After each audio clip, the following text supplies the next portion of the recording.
Nikki. Hey, Selena. And hello, everyone, and welcome to Sweet Tea and TV. Hey, y'all. Welcome. Are you ready? To rate this sucker? We're already there? Yeah, we're just going to jump right. Wow. We're not even playing around. We're not going to tell you what episode. We're just going to rate it and then just jump right You into guess. extra sugar. Oh my gosh. What if we did? That would be amazing if we just shared our rating scale and our rating and justification, and then people had to guess what episode we were talking about. Yeah. That would be fun. That would be fun. I wanted to ask you a question to start off today. This never ends well. I'm just a real thinker. You know? That's what I need. Real this or noodle that. scratcher. Yeah. Would you rather? We might go through a series of would you rathers, but I'm just gonna start off with one, okay? Would you rather lose all of your money or all of your pictures? All of my pictures, I'm afraid.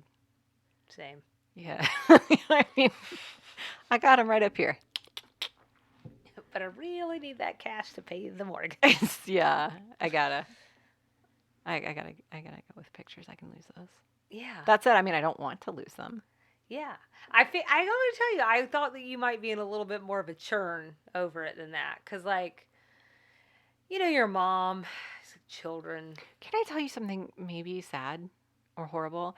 I have gone through the mental exercise of what if our house burned down, Oh, sure. Mhm. and I think I've already made peace with the fact that pictures would be something that would be gone. Now we have a bunch of digital pictures, which is great. But still, we could lose those. Yeah. So I've had to make a lot of peace with material things and being okay with those things being gone. Money is a material thing that's critical. Like, Yeah. it's where the money gone, my life would be gone. Do you know what I mean? Yeah. I can't buy food. Right. So, right. Easy. Next. Well, the next thing is, come on and marry me, Bill. Oh, that's it. Yeah, we're just. I didn't want to hit you with a bunch of questions, so we were just gonna do the one. Wow. Season 3, episode 18. Come on and marry me, Bill.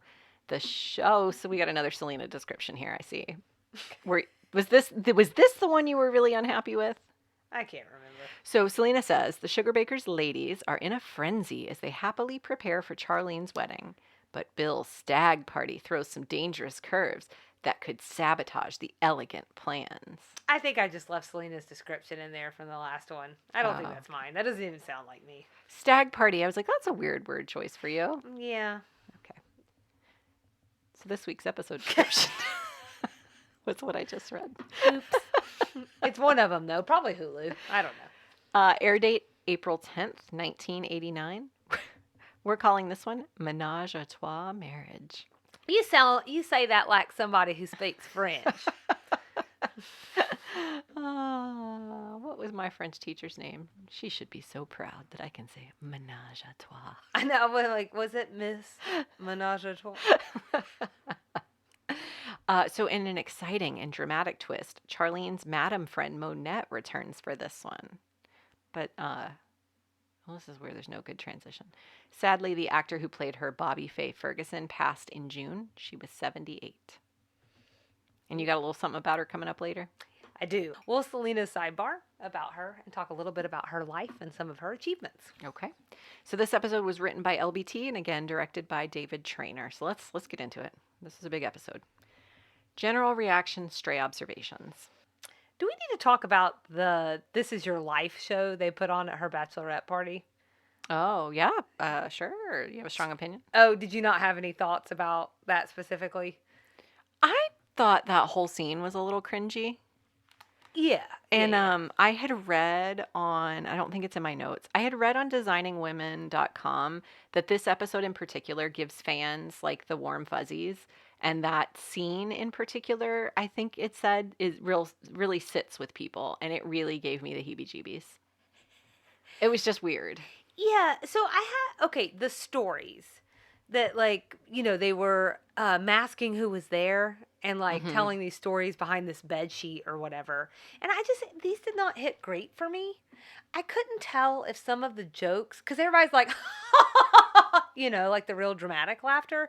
I couldn't tell if, like, maybe the jokes weren't good or if they were really just trying to write them in that character. And so like they were supposed to be like, that's what's kind of cute about them, is they're not funny.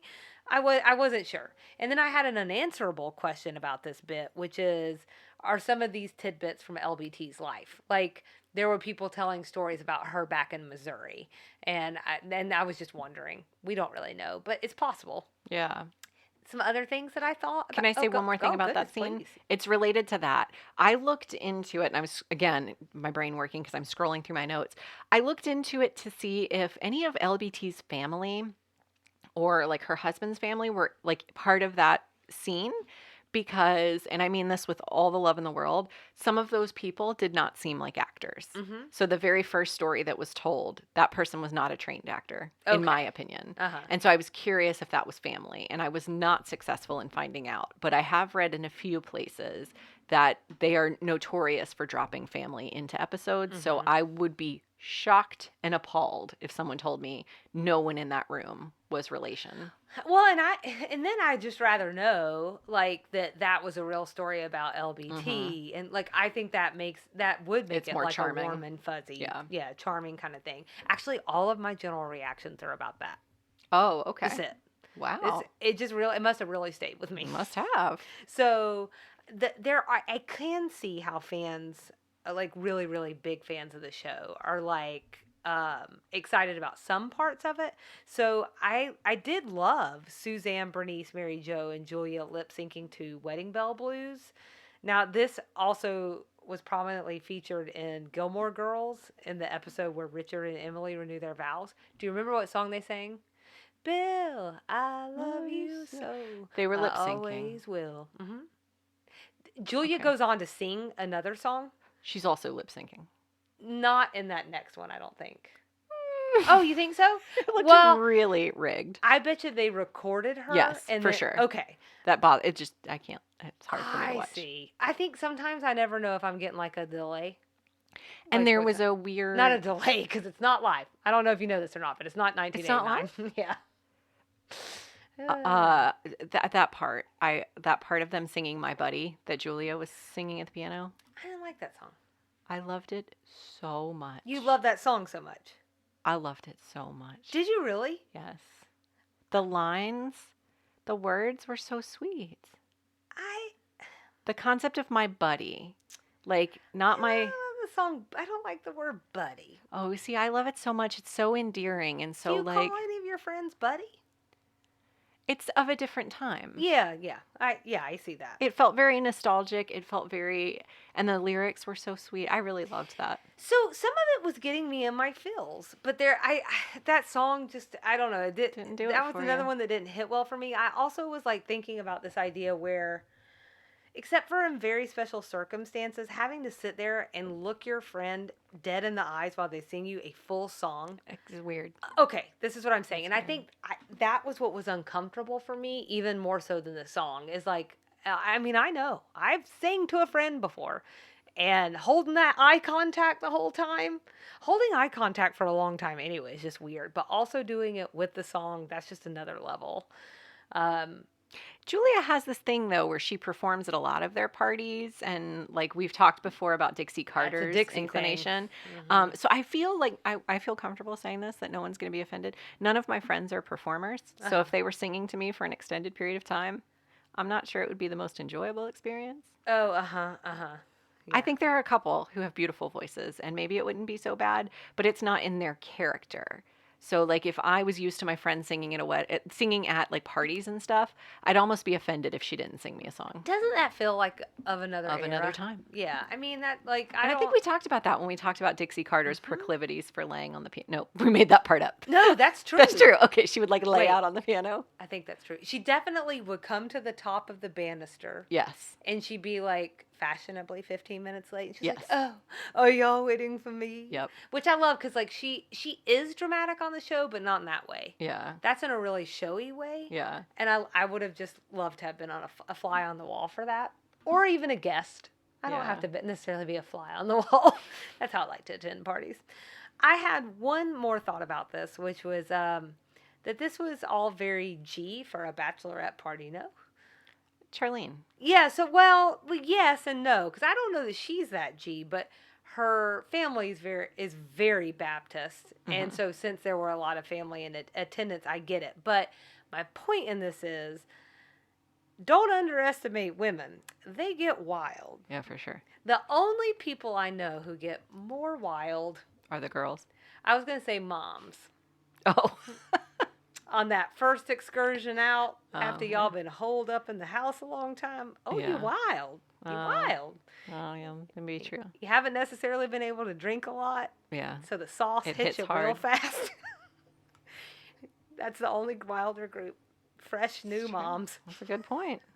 That's a good point. Yeah. The only other thing, so one general reaction is I thought this was a really sweet episode. Yeah. There's different strokes for different folks. I thought my buddy, like I said, it felt sentimental. It felt of another time. It felt dreamy in a way. So I loved that.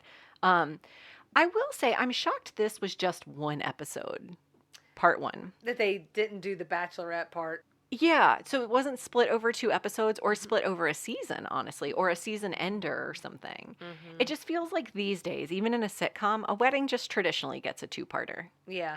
You would get the bachelorette party and then the wedding. On Friends, I feel like Ross got married the whole season.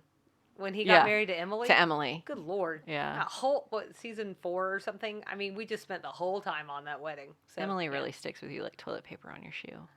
She just would not go away. So that struck me. I also had read, I'm going to go back to designingwomenonline.com, which is like my resource for everything. They said this episode was really special to LBT. It said that LBT became the first writer in TV history to write 35 consecutive episodes of a show, which we talked about in our finale extra sugar this last season. Mm-hmm. So they marked the 50th episode of Designing Women with a special episode, which was this wedding. Oh, okay. So this was a special episode. So I think that's part of why it fell when it fell. It just was kind of awkward to me. Yeah, and I don't want, like, I did like this episode, and I think more of the things that I liked will come up in likes. Yeah. In terms of strays? Yeah. I wanted to mention that Noelle got a mention in this episode. When Mary Jo says Charlene had every right to tell Suzanne she couldn't bring a pig to the reception. Right. So we had that whole discussion in episode 15 about that being the last time Noelle would appear. So at least she's here in spirit for now. Yeah. We have yet another Bud Frazier. That's right. We sure do. Barry Corbin this time. He's been in a ton of things. His voice to me, again, like Mrs. Selmer, that's what got me. Because I know him from The Ranch on Netflix. It's so funny because I have a note here where I talk about, like, I went and looked through his filmography. Oh, uh-huh. Because I recognize him most as Whitey from One Tree Hill. So he was the coach. I've never watched One Tree Hill. Really? Never. I think you'd like it. I probably would. The early years, I think it kind of went off the rails a little bit, like this. most of those teeny soap dramas do. Like, you just run out of content. Right. But that's what I knew him the most from. But when I was looking and saw Ranch, I have a note here that says, Nikki, you'll know him from The Ranch. Oh, God, I love that show so much. He was also on Yellowstone recently, and that's a big hit. And then, like, he's like got an extensive filmography.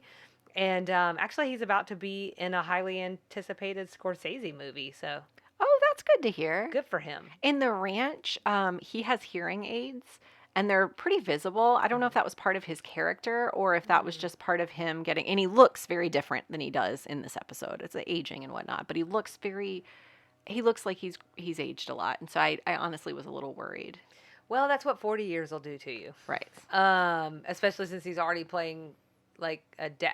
Exactly. But I feel like, I don't know, a lot of hearing aids are invisible, so I feel like if you could see them, they must have been part of the character. Yeah, it feels like a character choice, but it just is. It's an interesting. It was just interesting that I don't really know him honestly from anything else. Yeah. And my first reaction was he was an older guy, and so to see him in this context, it was weird. It was really weird because he looks so different. young. Yeah. I mean, even though he's not young, but I think that speaks to 40 years. Right. 40 years. And it's just interesting because we did talk about this. We kind of queued up the fact that this was going to happen. Mm-hmm. And here we are on a third father, second this season. Clarie Edwards still showing up as the mom. Yeah. It's just, there was probably like a scheduling conflict or something, but it's very weird for episodes later or whatever it is. To be super noticeable. Yeah. Like you would have even noticed that then, I think. Right. What else did you have in Strays? I mentioned this a second ago, sort of. So Uncle Howard's toast was really glorious. Mm-hmm. It was glorious. What's more interesting is that it was played by Howard Bloodworth, who is actually LBT's uncle. Mm-hmm. And that goes back to my point about just not being able to put my finger on it, but some of these people felt homegrown. I think it was homegrown, but also, like, giving the speech at a rehearsal dinner is, like, it feels coveted or mm-hmm. something. And so, for me, the reason I wound up looking into it was just because I was like, wait, I've not once heard of this Uncle Howard person, mm-hmm. and here they are getting their own speech. Like, I know sometimes for SAG, to get paid with SAG, you need to, like, get in a line or something, but a whole speech, that felt significant, and that's where I was like, something's going on here. But, yeah, so it's interesting. I had one more stray, mm-hmm. Which goes to the stag party or the bachelor party. This was important enough to me that I had to write it down, so I'm curious if you feel the same way. Were we all uncomfortable by that lady dancing right in front of Reese at the bachelor party, or was it just me? It was a lot of gyrating and a lot of Hal Holbrook's eyes moving, and it was heebie-jeebie for me. I mean, there's a significant age difference there. It's just awkward. Also, I think the whole thing is a little uncomfortable. That whole little bit was her name. Little Latin Lupe. Don't love that. Little Latin Loopy. Did you, in the South, yes. Do you recognize her? Now that you said it. I can't tell if I'm having a flashback to the show or from somewhere. You tell me, who is it? It was driving me nuts because I was like, she looks so familiar to me. She was in the very beginning of the first Austin Powers International Man of Mystery. Oh my gosh. A lot of vagina. Yep. That's her? That's her. Oh, fascinating. I can see. Yep. 100%. I see that now. And I don't know if this was like this with your friends. We saw that movie no fewer than 150 times. Not with my friends, with my sister. We used to watch that movie a lot. Well, if I had a sister, you would have watched it a lot. I would have watched it a lot with her. But my dad also really loved Austin Powers, so we would go every time the movies came out. We'd go see it in the theater. I heard rumor. It can't be a big rumor if I've heard it. But I understand there's a rumor. There are rumors that they're going to do another one. This feels familiar to me. Yeah, it gets hard to keep track of all the reboots, but that does feel familiar. Yeah, I wonder, I don't know, because, Mike Myers wound up doing a new show on Netflix. And I wonder if the performance of that will wind up being the indicator for whether or not they do Austin Powers. But I'm not sure. What I will say is I love Mike Myers. And so great. I think that he's hilarious. He's so funny. And I've heard some really intriguing interviews with him. It just goes to show funny people are pretty serious off mic. They got range. They're so serious. Yeah. It's just interesting. You wouldn't think that. I only have one more stray. I don't have any more. Bill's friend's nickname is Moonwalker, and it reminds me, I really think that we need to get our call signs together. So, just going to get a plug in for that. Okay. We'll have to give one to each other. You can't make up your own call sign. Oh, so fine. I'm sure we'll remember this. I told Kyle I only want to be after we saw Top Gun. Every time I did something cool, I would go Maverick. That's the only one you want to be? Maverick. So if you'd give me that call sign, that'd be cool. Yeah, absolutely. Not a problem. So, are you ready to Selena's sidebar? It's a sidebar, Selena, sidebar. She's got a keyboard looking for a reward by digging deep in the obscure, taking us on a detour. What you got, Selena, in Selena's sidebar? you mentioned this at the top about Bobby Faye Ferguson. So she passed away this summer.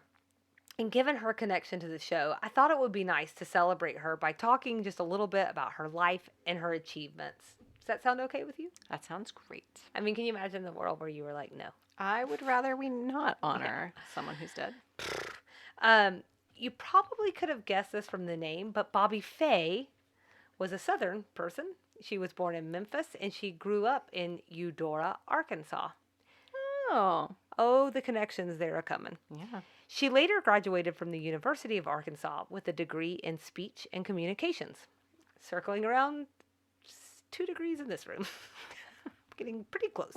She was in the top 10 in the Miss Arkansas pageant. And Bobby Faye also went on to be a high school teacher. And she was Teacher of the Year in Little Rock. Oh, that's nice. She later became a model and actress, appearing in shows like Dukes of Hazzard and Remington Still, as well as Designing Women and LBT's Other Babies, Evening Shade, and Hearts of Fire. Oh. Get this. This is where it'll really start to make sense.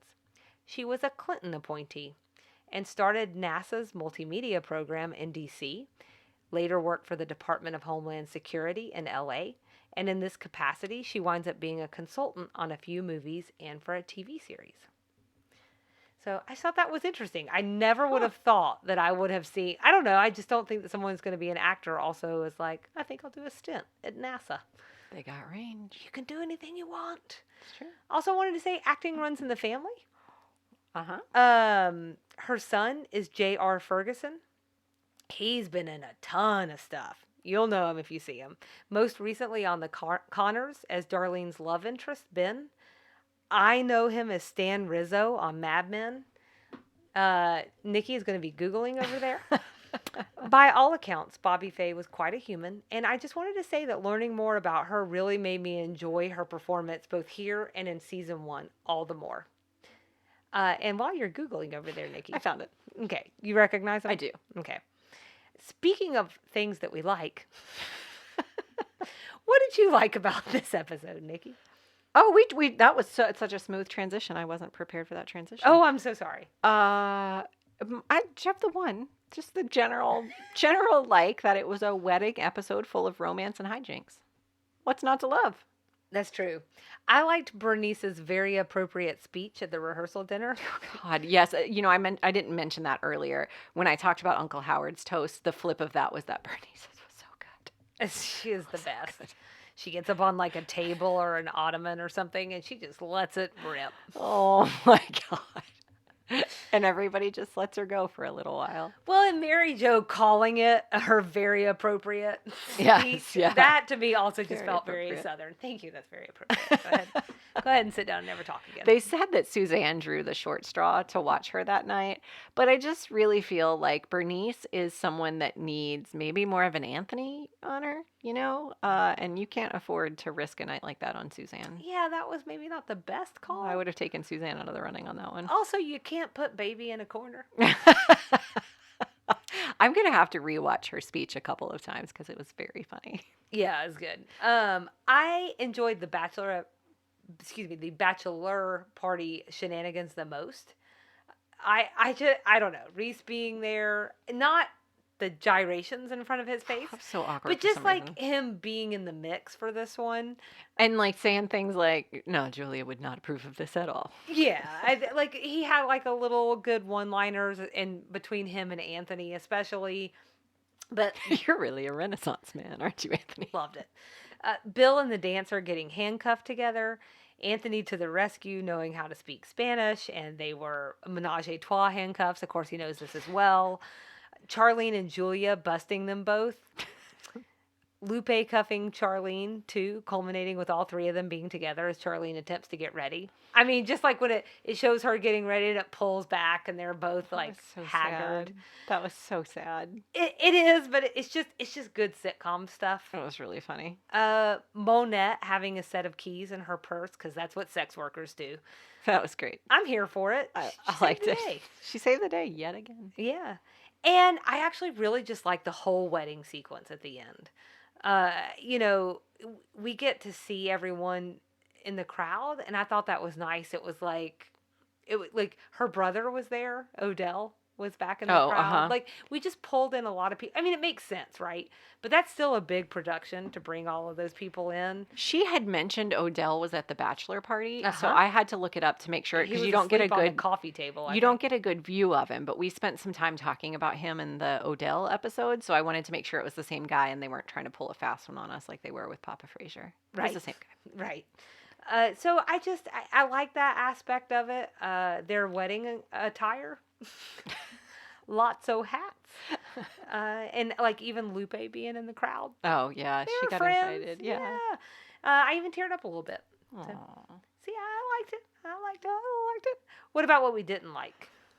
The only beef I could possibly have, and I think I mentioned this a few minutes ago, was all the singing. There was just so much singing. I think maybe I missed that they were lip syncing that one song when it was the four of them. But every time, and I rewatched this episode a couple times, every time it happened, I had to walk away because it was just so awkward for me.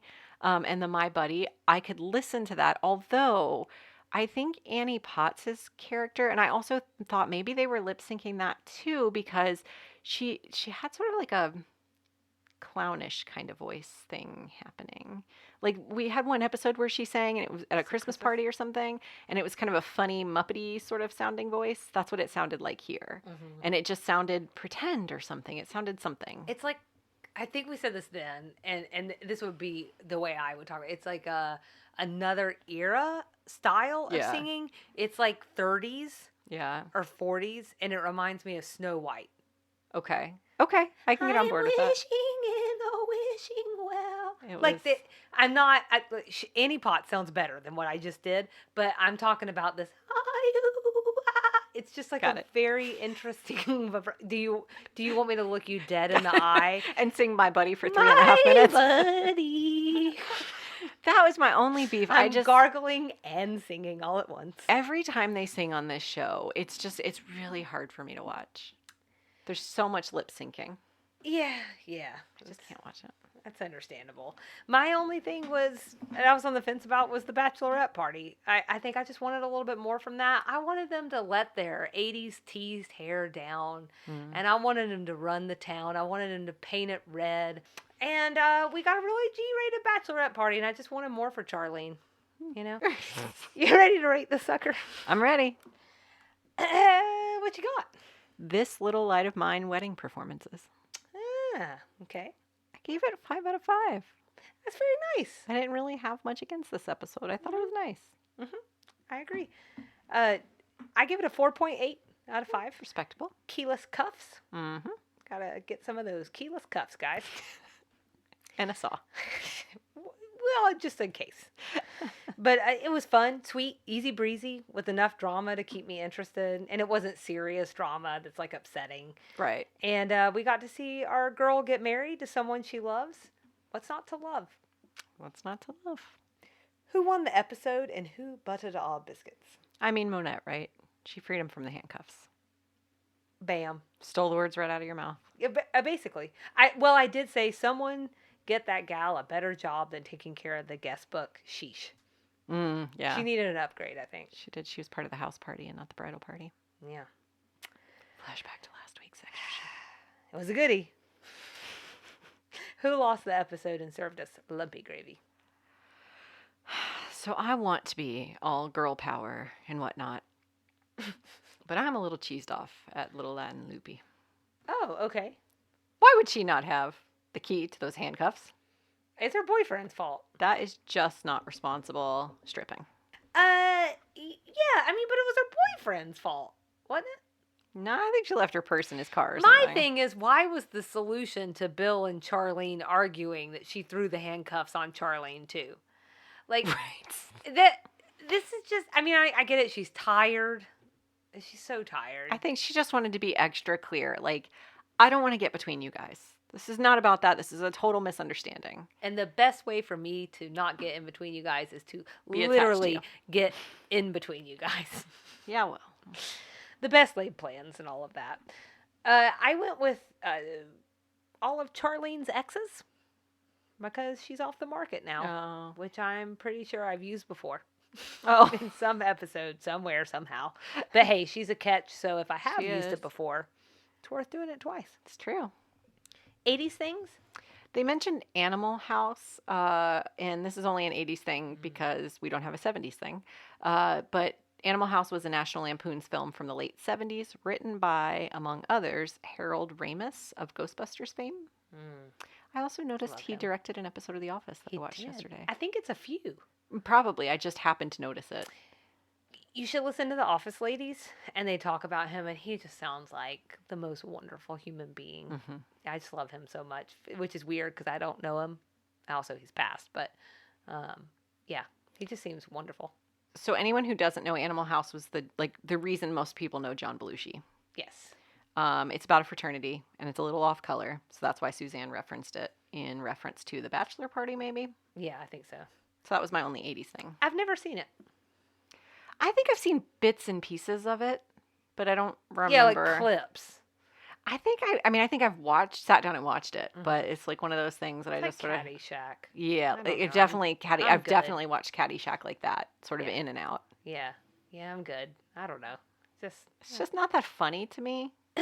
Yeah, I think. And I think Harold Ramis is hilarious. Sure. I think Caddyshack is Bill Murray, hilarious. Comedy evolves.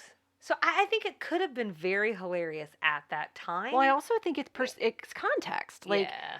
I think possibly there's a group of people that would watch that now and think it's hilarious, and maybe that's just not my kind of humor. Yeah. I watch Mean Girls. I watch Mean Girls, and I think that's the funniest movie in the history of the world.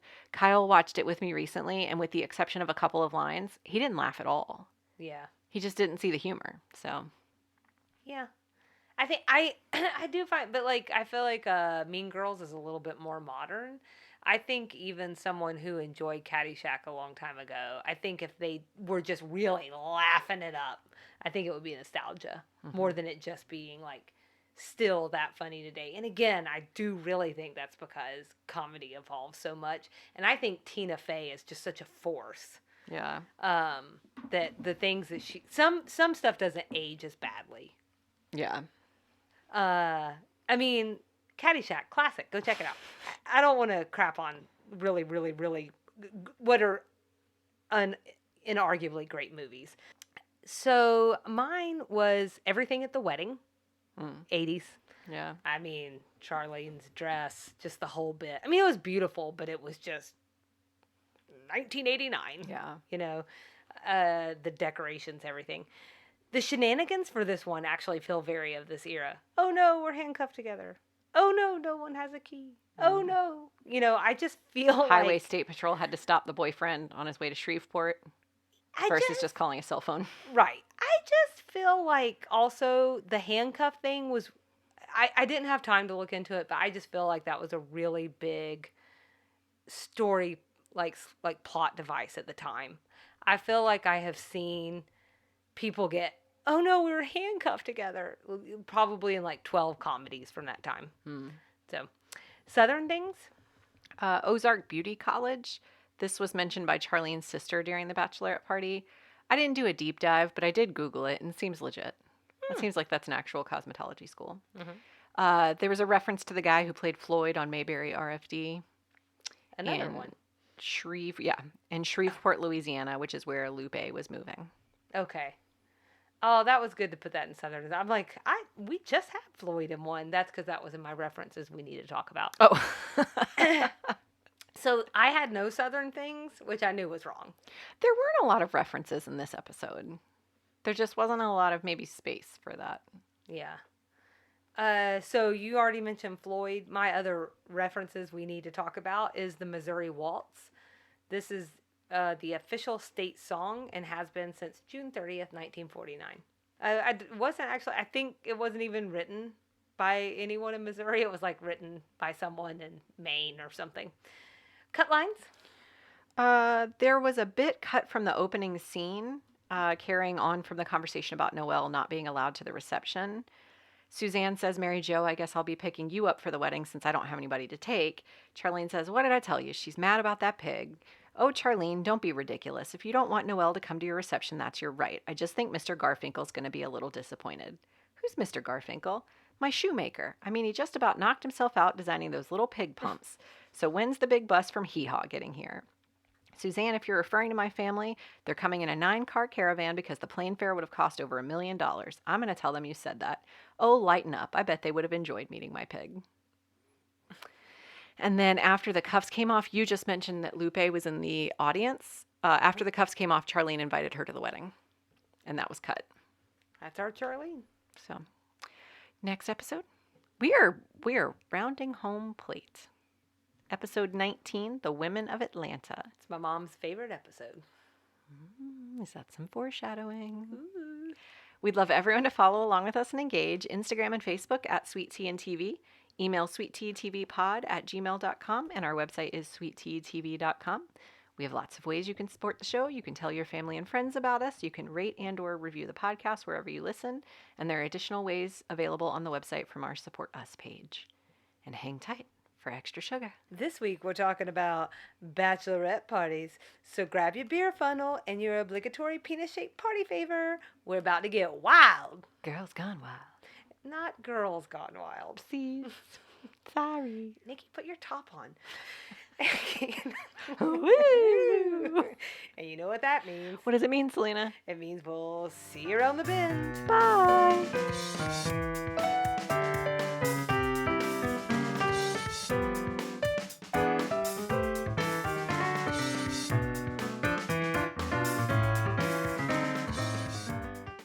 Welcome to this week's edition of Extra Sugar.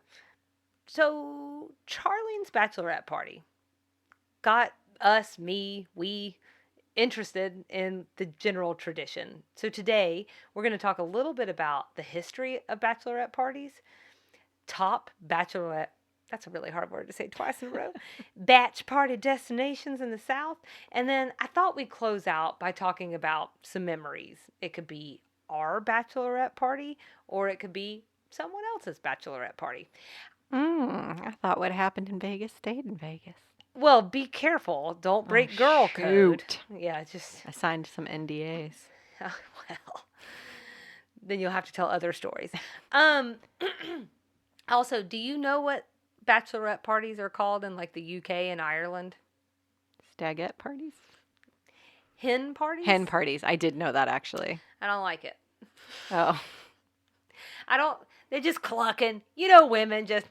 I bet that's it. Yeah, it is exactly it. They're laying around on their eggs, just clucking around. So Ashley they threw her a hen party over there, and she would tell me, like, kind of update me on what they were doing or whatever. And I'd be like, stop saying hen party. Sorry, Ashley, I love you. Nice. I don't know. It just seems mean. Anyways, patriarchy. So I found this article in Time, and not like in time. In due time. Somewhere over the course and histories of time, but in actually the magazine Time. The predecessor of the bachelorette party emerged in the 50s and 60s as a second bridal shower of sorts that allowed women to drink with their girlfriends and open more risque gifts like lingerie. To contrast with that idea, some form of the bachelor party has been around for so long that its roots can be traced back to Spartans. 50s, 60s, Spartans. That feels right. Maybe women just didn't want to celebrate getting married. Yeah. But the bachelorette party wasn't really cemented in culture until the 80s. In fact, the article says the first mention of this type of party first appeared in Time back in 1979, and it spotlighted male strippers in Wisconsin. I have to tell you, I wasn't... Of all places? That's what I'm saying. That was the last location that I was expecting. But good for y'all. Sociologist Beth Montemuro points to bachelorette parties as a byproduct of the women's liberation movement and sexual revolution. I think you could argue that the introduction of these parties for women was really quite progressive for the times. Time also speaks to the evolution of these events from one night of debauchery to these very elaborate, expensive weekends. Sure, the internet and social media have exacerbated things, but the real culprit? Any ideas?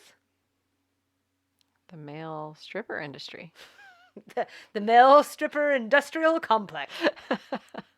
No idea. It's a wonderful guess. It is none other than the wedding of the century back in 1981 when soon-to-be Princess Diana and Prince Charles married in a wedding seen by 750 million, just in case you weren't aware of how many people it was worldwide. Suddenly, everything had to be bigger, better, more extravagant, and I just don't think we ever really turned back. So, let's talk about top bachelorette party destinations in the South. So, I narrowed the list down to 4. Okay. And basically what I did, I need you to know my criteria. Okay. It's very important to me. I looked across a few lists. If they appear multiple times, we're talking about it. Right. Okay. First on the list. Wait, do I get to guess? Oh, yeah. Oh, okay. Okay, so I think The 4 that I narrowed it to? yes. Okay. Nashville, Okay. New Orleans, Mhm. Charleston, Mhm. and Greenbow, Alabama. If you guess that last one, because it's a little bit of a sticker outer. Is it? Yeah. Okay. But I don't think you'll guess it. It's not somewhere in Kentucky? No. Not somewhere in Virginia? Yes. Okay. Do you want to guess? Charleston? Charlottesville. Shut the front door. I couldn't think of that name. I couldn't think of that city. Were you in my notes? I was not. Did I get them all 4 right? Oh, you didn't name them in order, but for a second I thought you did. And I was like, she's in my notes. She's in my Google Docs.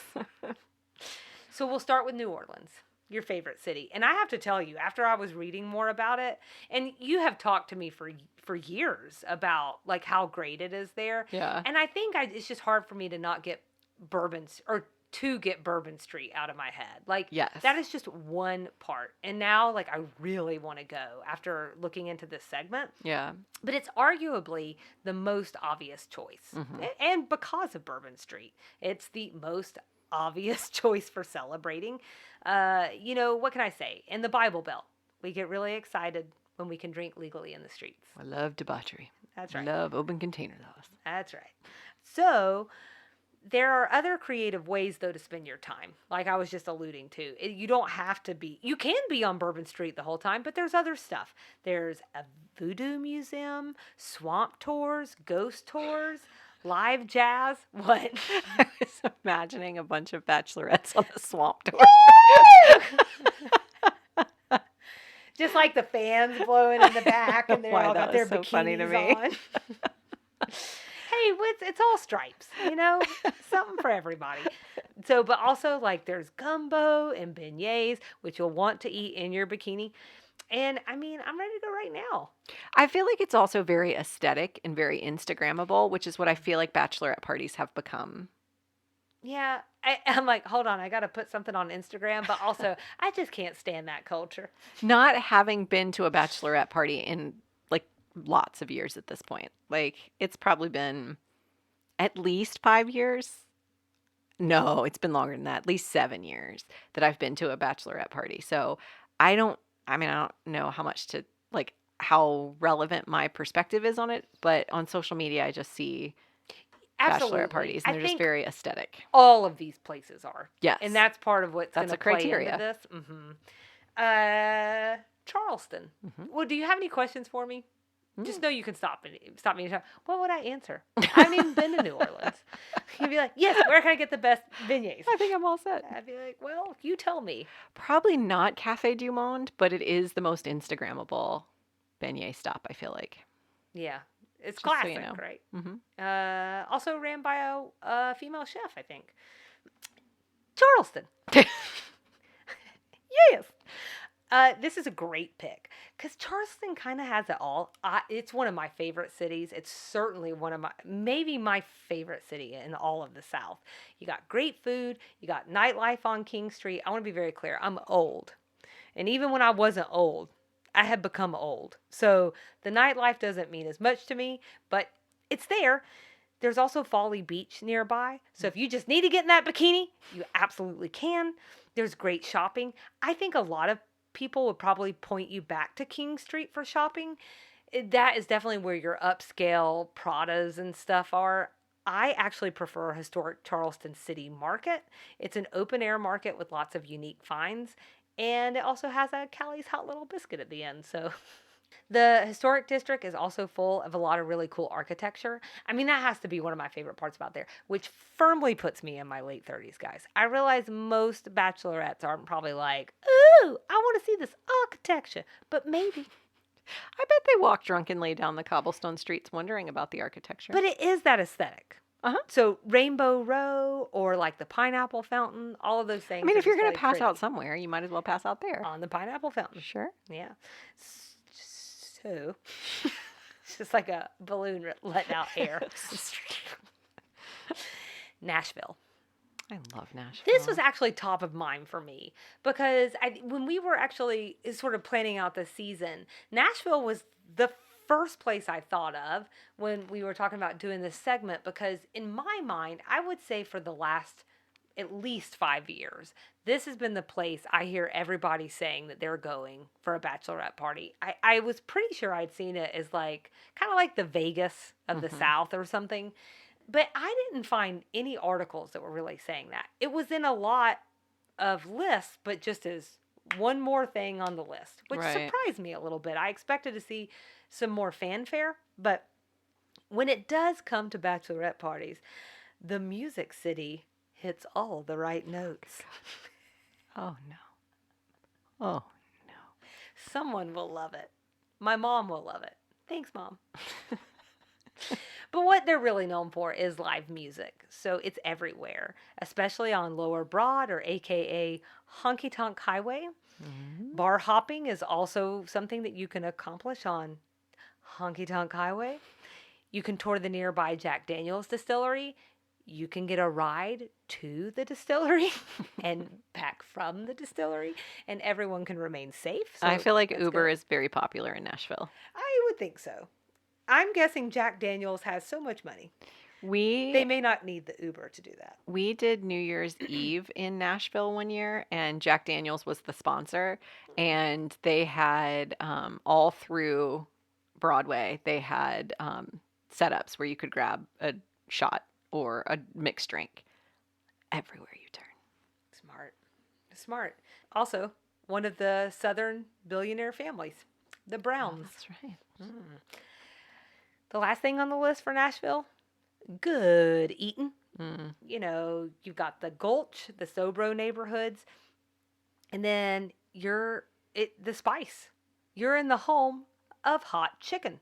Nashville hot chicken. So hot. Yeah, so Hattie B's is probably the most well-known option. We also have one here in Atlanta, and I think they're just all over the country now. But there are definitely plenty of good ones to choose from. Eater Nashville even keeps a running list, so you can always stay abreast. A chicken breast. Oh, no. I would just like to say, I didn't even write that. Oh, good. That was so fancy, it just came right to here. Oh, I thought you plagiarized it. Mm-mm. I didn't even write that. I just borrowed it from someone else. No, I just came from right in your noggin. It lamely just came straight to me in the moment. So good for you. Last on the list that you also guessed, which blows my mind, is Charlottesville, Virginia. I wanted to include something that was a little less obvious. Mm-hmm.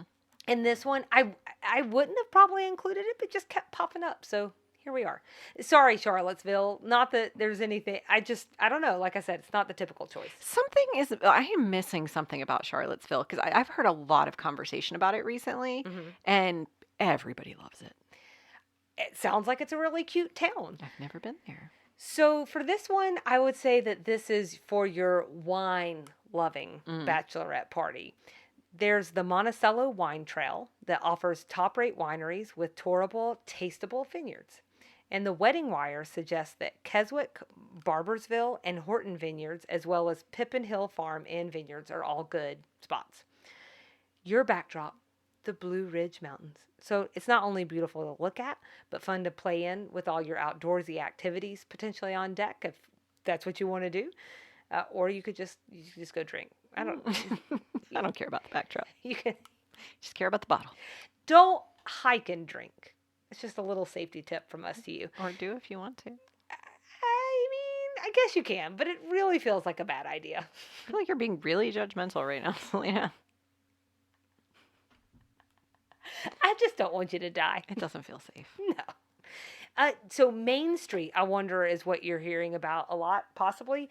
But this is where you'll find food and drink, and that whole downtown area is supposed to be what's really, really cute. So I don't know. Virginia is just like, it's that place it is in the South, but it's a really long way from us. It is. It takes a long time to drive to Virginia. So I don't know I'll be getting there anytime soon. So tell us about it. Unless Charlottesville wants us to pay us to go. Sure. Yeah. Or not pay us, just pay for the trip. And us. The trip and food. So we'll link to some information for anyone that's interested. Maybe you're planning a bachelorette party, but even if you're not, like, even though this was for planning a bachelorette party, you can totally just use this to plan a trip, because it got me excited to take a trip, and I am well beyond the bachelorette party phase of my life. So our last stop for today's tour would be memories. And I just wanted to ask, Nikki, is there anything that stands out for you as a memory, whether it be your own bachelorette party or other people's bachelorette parties? Uh-oh. Would you like me to start off? Yes, please. I just have to say that the best part about this is that I also give you a heads up. I know. I wasn't ready. So I'll just talk about my own bachelorette party first. It was actually a shared event with my friend Sylvia, who got married 2 months before me. So we went to her family's lake house in Alabama, Lake Wedowee, and we hung out. We ate good food and drank the drinks. The thing is, it's been 11 years now. So the details are a little fuzzy at this point, but I do remember a couple of key things that are very bachelorette party. One is that we both got together and made shirts for everyone, as one does. I still have it hanging around here somewhere, but there is a lady in a martini glass. And then also very of the time, I have made some of those redneck wine glasses with the red Solo cup on top of the candlestick. And I have made that for all of our friends before we went. I think I might have even put names or something on them. So there's that one. We also threw our friend Allie her bachelorette party there a few years later. I think my friend Kelly's was one of my more memorable bachelorette parties. This is the one where we wound up going to the Cornet Club, where there's women on one side and men on the other. Pro tip.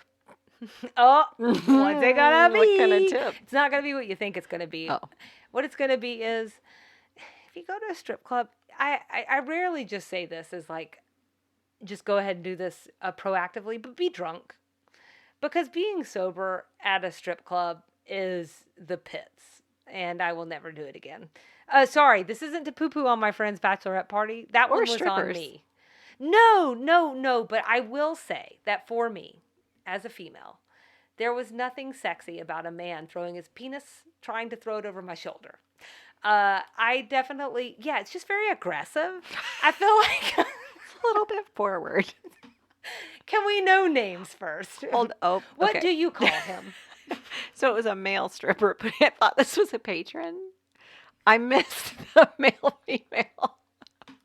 I was like, either way. What is happening? The dancer, a patron. Don't throw your penis over my shoulder. What's happening? I mean, I'm saying that a little bit in jest, but just barely. Like, just barely. So it wasn't for me. No. And I was like, I'll just go over to the side with women, because maybe that's a little bit, I don't know. It's just be better. And then that got me 10 shades of sad. And what I'm trying to say is there should be a 2-drink minimum. Yeah. Like at comedy clubs, because you need it. You need it, Nikki. You need the booze. Yeah. I did want to give one more, Okay. which is Casey's sister. She had a great bachelorette party in Chattanooga. We did a scavenger hunt and a dinner cruise. The scavenger hunt was like a lot of fun. I would tell you that just honestly, that does not really match up with my personality. But this is what shows you that sometimes, like, stop being a butthole, just try something new and you might enjoy it. Also, Chattanooga is very cute. It is. Yeah, that probably should have made the list too. So I have to comment on one thing, which is your beef with Charlene's bachelorette party was that Yeah. it was G-rated. Yeah. You have described four bachelorette party experiences, which involved a scavenger hunt, Mhm. cups, you made cups, Mhm. and t-shirts, Mhm. with the one outlier being the strip club. Well, and all the blow that we did. Right. I didn't say. I said women could get wild. So, I don't know. That was just interesting to me. I have been to a handful of bachelorette parties. I feel like these things in theory are way more fun than they are in person. I have a real problem with male strippers. They not the problem. Like I don't have beef with the strippers. They make me uncomfortable, and that's a me thing. That's not a them thing. It's just not for me. And I went to one bachelorette party where there was a male stripper. My friends probably have different memories of this than I do, but I made friends with him. He was a very nice guy. The stripper part was uncomfortable for me, but afterwards he was very nice. I always make friends with the dancers. It just happens. Especially when they're women dancers. Because, I'm like, oh, what are you doing? Are you in school? Like, What's happening here? you tell me, like, what's this like? Like, walk me through it. You just wind up chatting. I don't know. Yeah. So my bachelorette party, I think, was I think it was pretty tame. Because that's my personality. Unfortunately, the people who hosted it for me, I think, understood that. But it was mostly just, we must have gone out or something. I remember going to dinner, and I remember coming back and we did like a lingerie party. And then we must have gone out afterwards, but it wasn't wild and crazy. So I don't know. That one with the male strippers probably the most wild and crazy I've been because we left there and went to Opera, which I don't even know if it's open anymore. But when it was open, that place was a lot to take in. Yeah. It was a lot to take in. That was an intense night. But yeah, bachelorette parties aren't my favorite thing. I like a bridal shower. I like a wedding. Bachelorette I like parties. a brunch. I would love tea. a brunch. I would love a brunch with bottomless mimosas. That would be super fun for me.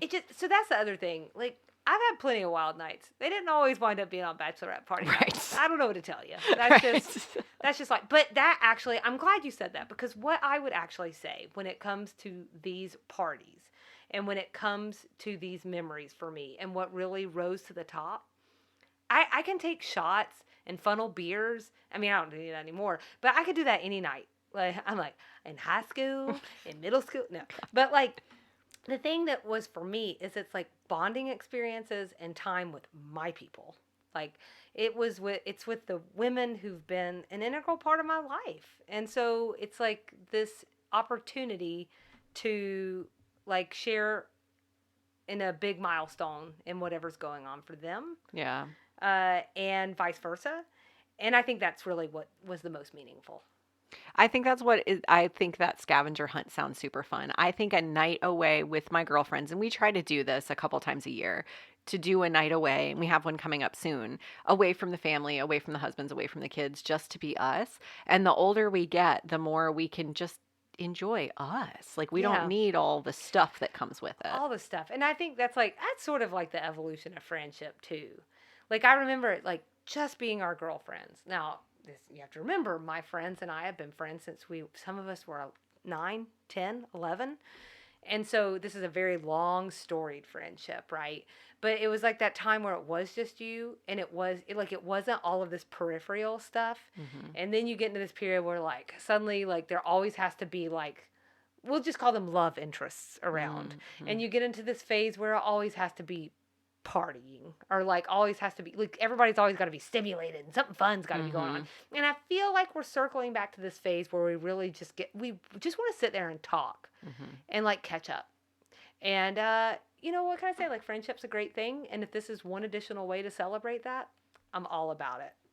One other thing that I wanted to share is that we'll link to a bride's article that describes how to plan a bachelorette party, if you're in that phase of your life, including important points of etiquette that will hopefully help avoid any awkward discussions about who's doing what, who's paying for what, because that gets awkward. That does get awkward. And here's hoping that this inspired y'all to travel and get wild and then one day get old, like me. Not Nikki. She's very young, 3 months younger. And that's this week's edition of Extra Sugar.